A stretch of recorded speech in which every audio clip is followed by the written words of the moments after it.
नमस्ते। पाकिस्तान आज कई मुश्किलों से गुजर रहा है, पर इसकी असली वजह क्या है? आज हम एक बहुत ही पॉपुलर एनालिसिस को समझने की कोशिश करेंगे, उसके तर्कों को एक-एक करके देखेंगे।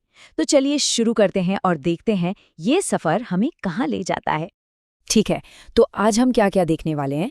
सबसे पहले बात होगी कि एक राष्ट्र के पतन की वजह क्या हो सकती है।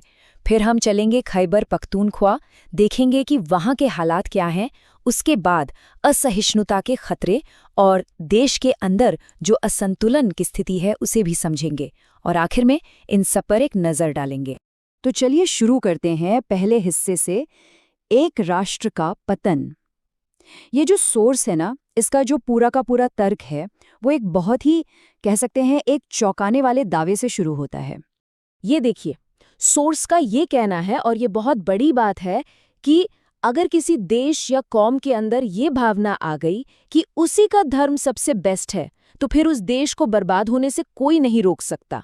मतलब जिस पल कोई समाज ये सोचने लगता है कि बस वही सही है और बाकी सब गलत, बस वहीं से अनजाने में ही सही वो अपनी बर्बादी की कहानी लिखना शुरू कर देता है। यही वो मेन आइडिया है जिस पर पूरी एनालिसिस टिकी है।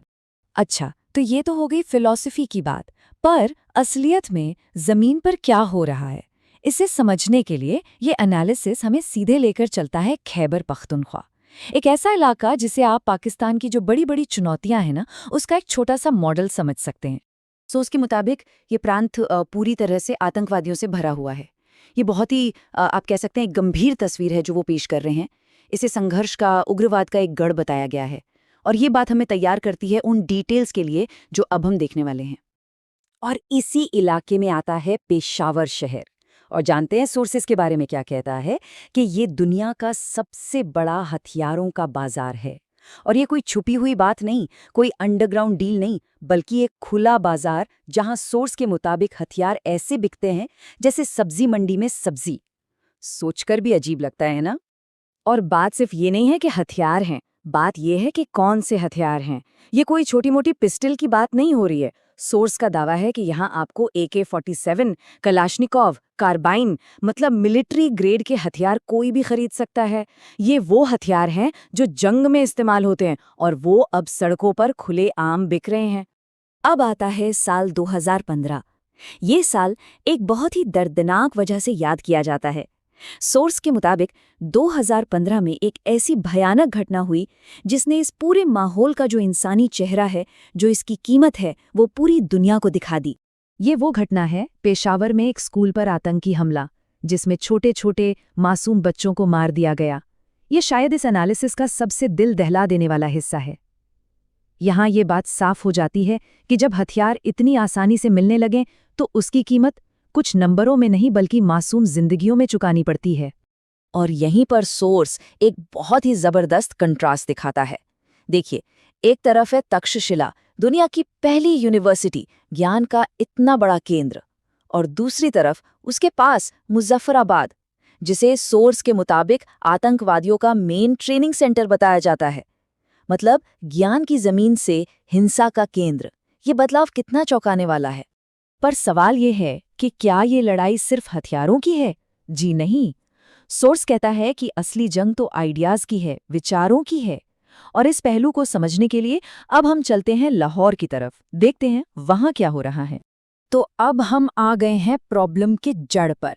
सोर्स के हिसाब से जो असली जहर है वो है थोपना। मतलब अपनी पहचान, अपने धर्म को सबसे ऊपर मानना और उसे दूसरों पर जबरदस्ती लादना, ये सोच के बस मैं ही सही हूं और सबको मेरी बात माननी पड़ेगी। यही वो चिंगारी है जो बाद में बंटवारे और झगड़े की आग लगा देती है। और यहाँ पर सोर्स दो बिल्कुल अलग अलग फिलॉसफी को आमने सामने रखता है। एक तरफ है थोपना, जिसका नतीजा सिर्फ संघर्ष और बर्बादी है, और दूसरी तरफ है सह अस्तित्व, मतलब मिलजुल कर रहना। और ये आइडिया कितना खूबसूरत है। ये दुनिया की कई महान परंपराओं में मिलता है, जैसे कि इस्लामिक परंपरा में लकुम दीनुकुम वलिय दीन, तुम्हारा दीन तुम्हारे लिए, मेरा दीन मेरे लिए। या फिर संस्कृत में वसुधैव कुटुंबकम, पूरी दुनिया एक परिवार है, बात एक ही है, इज्जत से जियो और जीने दो। अब ये जो विचारों की लड़ाई है ना, ये और भी बढ़ जाती है जब देश के अंदर ही एक और तरह का असंतुलन हो। मतलब इम्बैलेंस। तो चलिए अब देखते हैं कि सोर्स देश के अंदर राजनीतिक और आर्थिक गैर बराबरी पर क्या कहता है। शुरुआत करते हैं बलूचिस्तान से। एरिया के हिसाब से देखें तो ये पाकिस्तान का सबसे बड़ा प्रांत है। संसाधनों की भी कोई कमी नहीं है, पर जैसा कि सोर्स हमें बताता है, इसका साइज एक बात कहता है और इसे देश के खजाने से जो हिस्सा मिलता है वो बिल्कुल दूसरी कहानी कहता है। और ये तस्वीर देखिए, ये वाकई चौंकाने वाली है। सोर्स का दावा है कि देश के 80% रिसोर्स सिर्फ एक प्रांत पंजाब को मिलते हैं। सोचिए, 80%। इसका मतलब ये हुआ कि बाकी का पूरा देश, जिसमें सिंध भी है, विशाल बलूचिस्तान भी है, उन सबको सिर्फ बचे हुए 20% में काम चलाना पड़ता है। ये इम्बैलेंस, इसे इग्नोर करना बहुत मुश्किल है। और बात सिर्फ पैसों की नहीं है। सोर्स के मुताबिक पॉलिटिकल पावर भी काफी हद तक एक ही जगह सिमटी हुई है। देश के ज्यादातर प्रधानमंत्री, बड़े बड़े नेता, रक्षा मंत्री सब पंजाब प्रांत से ही आते हैं। तो जाहिर है, जब पैसा और पावर दोनों एक ही जगह जमा हो जाएं, तो फिर पूरे देश की बुनियाद तो हिलेगी ही। तो ठीक है, हमने संघर्ष की बात की, विचारों की लड़ाई देखी और देश के अंदर का असंतुलन भी समझा। अब हम इस पूरी पड़ताल के आखिर में आ गए हैं और यहाँ हम वापस उसी एक सेंट्रल आइडिया पर लौटते हैं जहाँ से हमने ये सारी बातचीत शुरू की थी। तो इतनी सारी प्रॉब्लम्स देखने के बाद सवाल तो यही उठता है कि तो फिर रास्ता क्या है? क्या कोई उम्मीद की किरण है? कोई दूसरा तरीका है? अच्छी बात यह है कि सोर्स सिर्फ प्रॉब्लम्स गिनाकर छोड़ नहीं देता, बल्कि एक दूसरा ज्यादा पॉजिटिव रास्ता भी दिखाता है।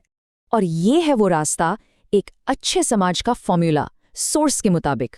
और ये बहुत सिंपल है, पर उतना ही पावरफुल भी। पहला, अपने विश्वास पर पूरा भरोसा रखो। दूसरा, दूसरों के विश्वास की भी इज्जत करो। तीसरा, और ये बहुत जरूरी है, अगर इज्जत नहीं कर सकते तो कम से कम बुराई भी मत करो, चुप रहो। और चौथा, अपनी बात किसी पर थोपो मत, बल्कि अपने अच्छे कामों से दूसरों को इंस्पायर करो। असली ताकत जबरदस्ती में नहीं, प्रेरणा में है। और हम इस पूरे बातचीत को सोर्स के इसी एक शक्तिशाली कोट के साथ खत्म करते हैं। लकुम दीनुकुम वलिय दीन। तुम्हारे लिए तुम्हारा दीन और मेरे लिए मेरा दीन। सहिष्णुता यानी टॉलरेंस का इससे खूबसूरत सार और क्या हो सकता है। और सच पूछिए तो ये बात सिर्फ पाकिस्तान के लिए नहीं, बल्कि आज पूरी दुनिया के लिए जरूरी है। लेकिन बड़ा सवाल यही है कि क्या समाज इस सीधी सरल सच्चाई को अपनाने के लिए तैयार है।